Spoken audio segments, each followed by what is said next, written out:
Interamericano de Derechos Humanos no nos puede hacer quebrar, pero sí indigna también tanto cinismo, tanta hipocresía.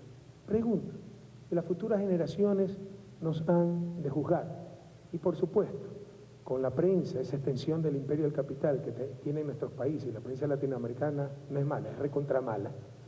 Yo estoy de acuerdo que una buena prensa es fundamental para la democracia, pero una mala prensa es fatal, letal para esa misma democracia.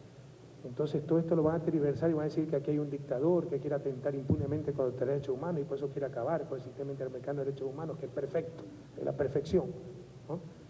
Pero la historia nos juzgará, son cosas inocultables, no se puede tapar el sol con un dedo. Pregunto, pueblos de nuestra América, movimientos sociales, compañeras, compañeros, ojalá alguien me lo pueda responder. ¿Cómo es posible que la sede de la Comisión Interamericana de Derechos Humanos, la CIDH, se encuentra en un país que no ha ratificado el Pacto de San José, fundamento del sistema interamericano de derechos humanos? Y de hecho, no ha ratificado ninguno. Hay 7 o 9 instrumentos fundamentales en el sistema interamericano de derechos humanos, y no ha ratificado ninguno de esos instrumentos. Los ecuatorianos pueden sentirse muy orgullosos. Ecuador es uno de los 7 países del sistema interamericano que ha firmado todos y cada uno de los instrumentos de defensa de derechos humanos en nuestro continente.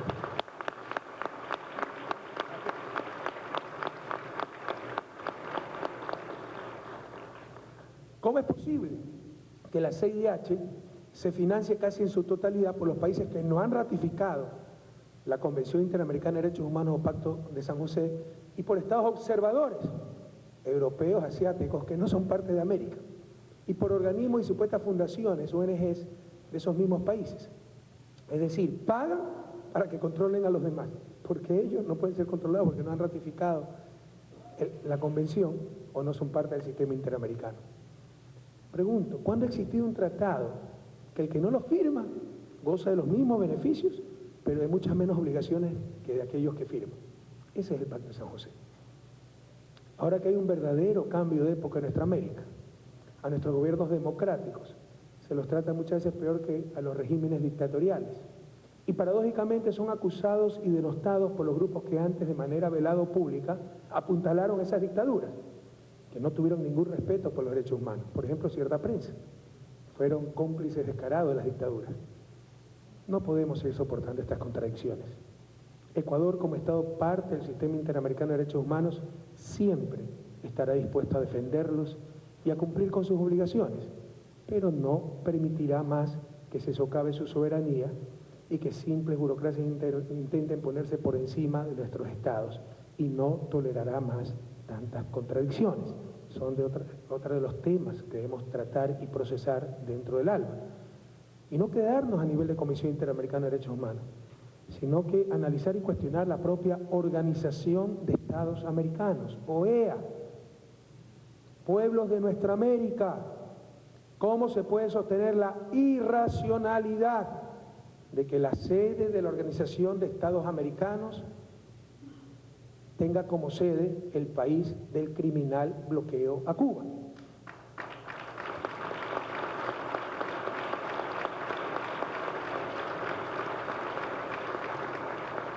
Bloqueo que incumple abierta, descaradamente, la mitad de los artículos de la Carta Interamericana, Carta Fundacional de la OEA. Bloqueo que ha sido condenado nada más y nada menos que 20 veces por las Naciones Unidas. Como dije el 24 de mayo, la última condena en octubre de 2012 con el respaldo de 188 de los 193 países miembros. ¿Hasta cuándo toleraremos esto? Todo esto hemos, queridos colegas, tratar dentro del ALBA para que estos procesos integracionistas, escuchaba a la presentadora decir, este es un espacio político, por supuesto, político, para tomar decisiones políticas, visiones, orientaciones políticas basadas en una ideología clara, política, el mecanismo por el cual las sociedades toman las decisiones en forma racional. Tenemos que discutir, procesar estas cosas al interior del ALBA y de los espacios integracionistas.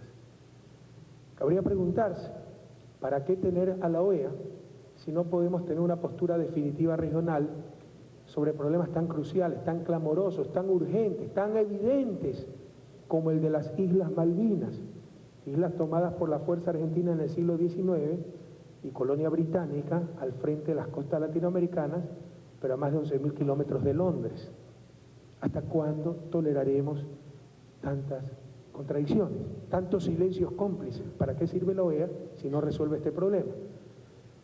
Otra pregunta, ¿qué se está haciendo sobre el mayor caso de espionaje de la historia de la humanidad, denunciado por el ciudadano norteamericano Edward Snowden y que viola la Declaración Universal de Derechos Humanos de las Naciones Unidas, que determina el derecho a la intimidad, la Convención Interamericana de Derechos Humanos, artículos 12, 13, 11, que establecen el derecho a la intimidad, y viola descaradamente la soberanía de los estados, al ser sujetos de espionaje por parte de una potencia que tiene capacidad